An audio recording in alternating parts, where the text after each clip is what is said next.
Agora vai ao vivo para posse da Simone Tebet, que assume o Ministério do Planejamento e Orçamento em Brasília. Vamos conferir as imagens. A todos que foram responsáveis por chegar até aqui. Se hoje eu sou ministra do Planejamento e Orçamento, é porque eu tive um time no meu gabinete, através do Tião e da Jaqueline, eu cumprimento a todos, e um time de consultores, de assessores, de servidores públicos do Senado Federal, que estiveram sempre prontos a me ajudar, a me ensinar, a progredir, a corrigir os meus erros e conosco se somar a favor na aprovação de projetos relevantes para o Brasil. A minha gratidão também a vocês. Feitas as devidas homenagens, eu sintetizo e encerro aqui essa primeira parte de nominata, fazendo aqui um agradecimento especial aos demais poderes que se fazem presentes em nome do presidente do Tribunal de Contas, Bruno Dantas. Vamos conversar ainda muito, vamos trabalhar juntos numa passe numa área que, de acordo com a determinação, não só do presidente Lula, mas da determinação do nosso também ministro da Casa Civil, Rui Costa, teremos que trabalhar muito no planejamento a médio e longo prazo. Então, em seu nome, eu cumprimento as demais autoridades, os ministros que se fazem aqui presentes em nome dos ministros do MDB, Jader Filho e Renan Filho. E não poderia encerrar essa primeira parte sem fazer um agradecimento especial a uma pessoa que esteve comigo desde o primeiro dia da minha vida política aos 18 anos de idade. Um agradecimento especial ao meu marido, Eduardo Rocha. É o seu amor, o seu carinho, o seu amor, o seu carinho, especialmente o seu incentivo, que permitem que eu tenha tranquilidade de deixar a nossa casa e as nossas filhas para servir ao Brasil. Senhoras e senhores, o último domingo foi, sem dúvida, um dos mais importantes da nossa história. Um dia tomado por um misto de profunda alegria e de um alívio reconfortante. Depois de 4 anos de negacionismo à vida, ataques à democracia, discursos de ódio, mentiras deslavadas e divisão entre os brasileiros, aquele foi o dia de paz, 1º de janeiro de 2023, Randolfo Rodrigues, meu colega, naquele domingo, foi o dia de festa da democracia, o dia em que o Brasil reencontrou com a sua verdadeira história. O povo brasileiro foi ouvido nas ruas, o rito da Constituição foi cumprido. No discurso do presidente Lula ficou evidente a diferença da democracia de hoje da barbárie de ontem. Onde se via no passado o discurso de armas, ali se ouviu o discurso dos livros. Onde se sentia a desigualdade, ali se viu o sonho da igualdade. Onde se pregou a negação, ali estava, no discurso do presidente Lula, a defesa da vida, da diversidade e do meio ambiente. Onde se via a insensibilidade de um governo e a indiferença, naquela rampa, ao lado do povo brasileiro, representado na nossa diversidade, se estampou a emoção de um presidente que disse que não irá descansar enquanto o Brasil não estiver devidamente alimentado. Aliás, ali só havia 3 palavras de ordem: união, pacificação e reconstrução. O Brasil, digo agora eu, voltou ao curso normal da sua história, ao curso normal da oração de São Francisco, onde há ódio, que todos nós agora levemos o amor. Quis o destino e Deus que eu participasse desse momento histórico como candidata à presidência da República por uma frente democrática de partidos. E ali, justamente ali, eu ganhei a consciência do papel que eu precisava desempenhar. Primeiro, para reposicionar o centro democrático no Brasil. Porque a não se fazer isso, como está acontecendo com o mundo, quando os partidos do centro se apequenam ou se enfraquecem, eles dão espaço para toda sorte de extremismo público. Opa, vamos voltar aqui. A gente teve um probleminha na transmissão da imagem com a Simone Tebet, que está fazendo aí o seu discurso de posse, né? A Simone Tebet, que assume o Ministério do Planejamento. Ela fez um agradecimento grande à sua equipe e trouxe um discurso bastante referente ao governo passado, né? Fazendo um comparativo das propostas e também do que aconteceu no governo Bolsonaro. O que vai acontecer, produção? Desculpa. Vamos ouvir, porque eu sei que Fernando Conrado estava lá com suas expressões naquele react que vocês conhecem nesse programa. É com você, Conrado. Não, é triste, né? A gente vê a Simone Tebet ali, que foi massacrada e ficou, acho que foi o Felipe que comentou ali, né?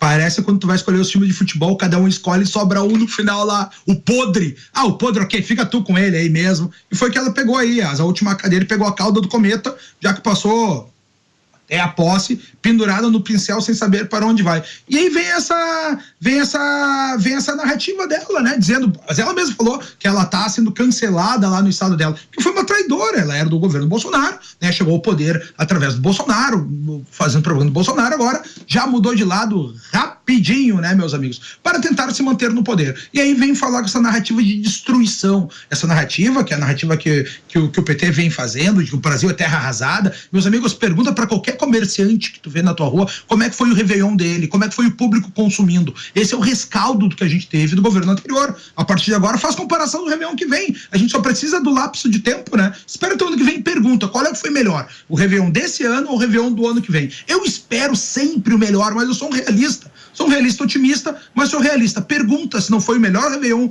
de vendas dos últimos anos para todos eles. Agora vamos para um outro ponto da fala dela. Nessa narrativa de terra arrasada que ela faz do horror, sabe o que foi que o governo PT, que o Lula fez agora? Botou sigilo. Aquele sigilo que eles condenavam no Bolsonaro para seus atos pessoais, botou um sigilo na equipe de transição.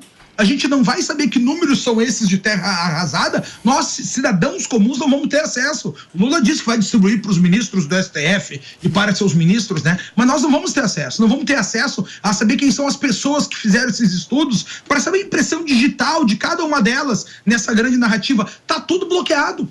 Vocês compreendem que a gente já vai para o nível da desinformação e quem questionar isso vai ser punido, porque agora tem uma procuradoria de defesa da democracia, né? Se alguém vier com desinformação, vai ser punido, né? Pode até acabar preso, a gente não sabe. Nós temos aí inquéritos, né? Que os grandes advogados defendem aí, que estão perdendo um inquérito completamente legal, feito numa competência que não é originária. E é isso que a gente está vivendo no Brasil. Então a Simone Tebet, quando vem com essa propaganda dela, falando aí, eu, Conrado, pessoa física, fico com nojo de ver tudo isso. Agora, fazendo uma análise aqui para vocês como analista, eu vejo isso aí, que é uma grande narrativa que está se impondo. E mais uma vez ela vem lamber as botas de um partido que pisoteou em cima dela, como a Marina Silva veio lamber as botas de um partido que tripodiou em cima dela, e como o Geraldo Alckmin lá, conseguiram, o sistema todo se organizou. A Simone Tebet foi muito feliz em dizer que o governo todo se reorganizou. Cara, olha só, o Zé Dirceu falou uma coisa, que nós vamos tomar um poder e isso não significa que é vencer as eleições. Tomar o poder real é exatamente isso, é não deixar ninguém falar. É a gente viver nesse ministério, mesma coisa que a gente tinha aqui, ó, né? O Ministério da Verdade. O Ministério da Verdade era destinado a criar essas mentiras, como vocês estão vendo aí, e que a gente não pode comentar. E a gente tem também o Ministério do Amor, que era o responsável por fazer tortura às pessoas, que é a nossa tortura de não poder falar o que tu pensa. Nem aqui a gente pode falar, né? Eu falo que eu sou muito reativo, tá? Eu não falo daqueles assuntos que vocês não querem que eu falo, não falo nunca, a não ser se vier um convidado dizer o contrário. Daí eu tenho que rebater e falar as coisas, senão eu fico bem quietinho na minha, porque eu tô aqui cooperando com a Jovem Pan. Essa é a luta que a gente vive, né? Então a gente tem hoje uma mistura do Ministério do Amor, que faz a tortura e a perseguição, como a gente tem dos comentaristas da Jovem Pan, olha o Rodrigo Constantino fechado, olha o Paulo Figueiredo fechado, sendo perseguidos por darem opinião, coisa que vocês não veem em nenhuma outra emissora. Se vocês querem ver assunto de esquerda, vai lá para as outras emissoras. Estão todas elas falando. Aí tu vem para a Jovem Pan para comparar os pontos de vistas. É assim que tinha que ser. Vê a notícia da esquerda do Ministério da Verdade lá nas outras emissoras e vem ver um contraponto atual com uma visão de mundo que combina com a tua aqui na Jovem Pan. A posse da ministra Simone Tebet. Vamos conferir? tributário menos regressivo, com simplificação e justiça tributária. Somente assim é necessário para garantir os empregos e renda para a nossa população brasileira. A reforma tributária não poderia estar em melhores mãos de que Bernardo Api. E elas se somarão às nossas mãos e às mãos do Congresso Nacional, porque a reforma tributária já esperou tempo demais, 30 anos, para ser efetivada. Vamos atuar convergentes nesse propósito. Ao lado de Geraldo Alckmin e de Esther Dweck, teremos um diálogo produtivo nas reuniões da equipe econômica. Estou indo mais para o final, não se preocupe. Como uma das nossas prioridades, vamos tirar do papel, e este é um sonho que tenho desde a época do primeiro dia que entrei na sala de aula como professora universitária. Eu venho do interior do Brasil. É verdade que a realidade socioeconômica do Centro-Oeste, ela é infinitamente melhor do que o interior do Norte ou do Nordeste brasileiro. Mas nós não podemos entender o Brasil como um só. E nem mesmo o Brasil como dois Brasis, do Norte e do Sul. Nós temos 5, 6, 7 Brasis, e eles precisam ser reconhecidas nas suas diferenças, nas suas diversidades, nas suas dificuldades e nas suas potencialidades e riquezas. Portanto, nós vamos, em parceria com todos, tirar do papel um plano nacional de desenvolvimento regional. É preciso atacar essas diferenças sociais e regionais, para que não tenhamos mais a vergonhosa situação de ter a cara de uma mulher do Nordeste como a cara mais pobre do Brasil. Não é possível que a pobreza tenha ainda na transversalidade a cara de uma mulher brasileira. Embora a preocupação seja com hoje, a LOA, devemos dar enfoque, vamos, no PPA. E seguindo a determinação do presidente Lula, porque é o certo a se fazer, o nosso plano, seja orçamentário, mas especialmente o plano plurianual, vai ser feito. Estamos acompanhando a posse de Simone Tebet, que assume o Ministério do Planejamento. Ela está discursando em Brasília e aqui a gente está comentando um pouquinho desses pontos que ela traz no discurso. Quero trazer o Renato Ribeiro para a conversa, para falar de reforma tributária, alguma coisa que a Tebet acabou de endereçar. Renato, você acha que é importante que aconteça essa reforma tributária? Você acha que isso, de fato, vai conseguir passar no Congresso? Como você entende? Estamos sem áudio, Renato. O Renatinho está sem áudio. Rapidamente, vamos recuperar o áudio para trazer esse assunto. Isso, Renato, por favor. Bom, o Brasil precisa de uma reforma tributária. Isso é urgente há muitos anos. Lamentavelmente, o Brasil não fez essa reforma tributária até agora. Houve uma esperança, né? O superministro Paulo Guedes, que sabia tudo, que era o posto Ipiranga, não fez essa reforma tributária. Bolsonaro não fez essa reforma tributária. Eu espero, sinceramente, como brasileiro, que o governo Lula consiga fazer essa reforma tributária, porque não faz nenhum sentido o Brasil ter uma realidade tributária que principalmente onera as pessoas que trabalham nesse país. Para quem tem carteira assinada, para quem trabalha nesse país, você sabe que o sujeito tem lá já retido na própria fonte o valor do imposto de renda, muitas vezes de 27,5%. É uma loucura pensar nisso. Então o Brasil precisa ter alternativas tributárias para que haja justiça tributária. Tem gente que reclama da tributação, só que comparado com a tributação das pessoas que efetivamente trabalham, é uma tributação insignificante. Então tem que haver maior desoneração das pessoas que realmente precisam, as faixas do imposto de renda têm que ser revistas. Então, o mais importante para o Brasil, isso eu concordo com a ministra Simone Tebet, concordo com o vice Geraldo Alckmin, que é ministro, concordo com o ministro Márcio França, estou falando aqui de diversos partidos, não só do PT. E isso é importante para o Brasil avançar. Bolsonaro disse que ia fazer na democracia e quando ele assumisse o poder, e ficou aí por 4 anos, que ele tentaria tornar o Brasil mais justo nesse sentido, torná-lo inclusive mais liberal. E não conseguiu. O Brasil patinou nesse assunto, não fez reforma tributária, coisa nenhuma, continua o brigueiro.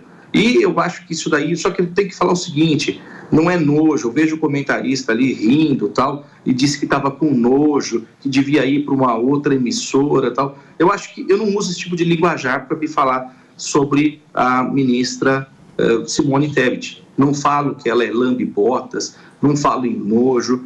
Sinceramente, se me chamou aqui para Jovem Pan, tem que ouvir. Daí leva uma jantada, fala que tem que ir para outra emissora.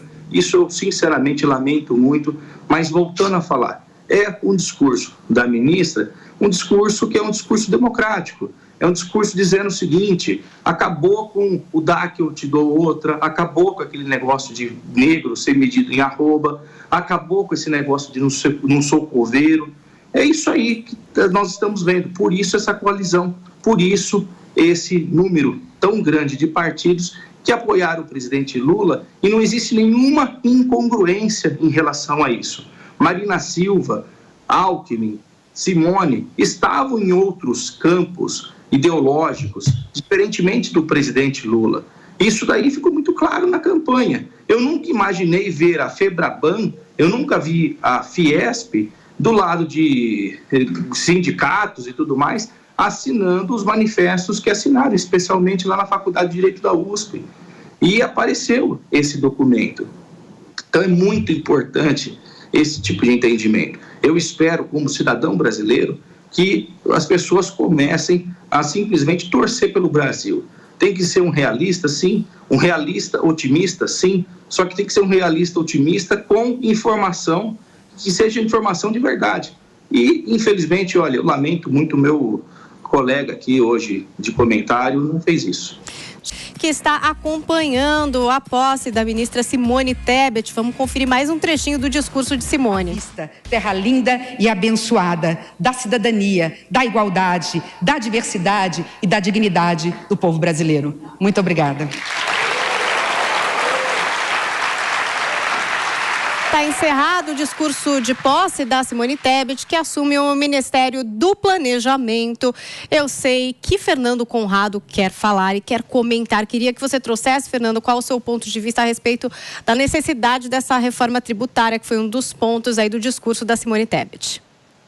Meus amigos, a reforma tributária que vai ter no Brasil vai ser um entubamento da população, um entubamento de quem gera emprego. Ponto final, tá? O outro cara que é advogado, mas eu acho que não entende, não quero ofender pessoalmente as pessoas, tá? Vamos falar de maneira genérica aqui. Meus amigos, olha só, o que a gente vai ter no Brasil é que o problema é que todo mundo que pensa em economia, que tem bom coração, sentimento de culpa, esse pessoal acha que é a sucursal da casa do Robin Hood, que tem que tirar dinheiro do lado e dar pro outro. E não é assim que funcionam as coisas. Vocês compreendem? Não é um jogo de soma zero, não é só tem essa barra de chocolate para comer. Não é! As pessoas que trabalham geram mais barras de chocolate. Vocês percebem? E aí tu vem, olha só o outro comentarista dizendo, não, tem pessoas que pagam mais tributos, outros que pagam menos. Claro, aquelas que tomam risco, que investem, que abrem empresa, pagam menos do que aquelas que não correm riscos, que só querem trabalhar com o CLT.